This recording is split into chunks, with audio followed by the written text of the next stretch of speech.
There's a variety of the problems that we see with alcohol. I think one of the commonest is the binge drinker who comes in intoxicated, clearly disruptive in the department, sometimes quite violent as well.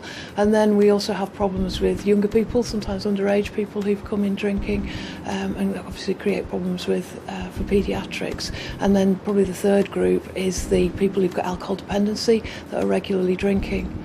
On top of all that is the group of people that think that they're drinking at acceptable social standards, but they're not. They're actually drinking at higher risk levels, and they're the people who pick up risk factors for stroke, high blood pressure and things like that. And some of the cancers that people talk about in association with alcohol as well. And the North East remains one of the highest areas in the country for alcohol-related problems. I think it's probably the biggest trend that I've seen over my lifetime is probably the increase in the number of women drinking at higher risk rates or dependent drinking.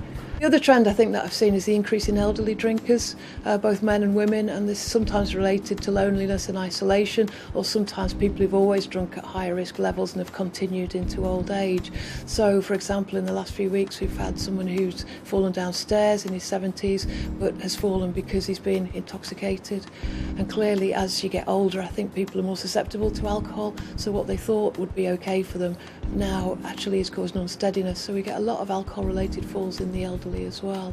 It becomes so normal that actually to have people kicking out at you or lashing out at you or having to try and help people to try and give them treatments, you kind of take that for granted. So when I'm asked, I normally say, no, I haven't been assaulted, and I'm very rarely actually sworn directly at, but do I hear a lot of swearing? Yes. Do I see a lot of aggressive behaviour? Yes, I do.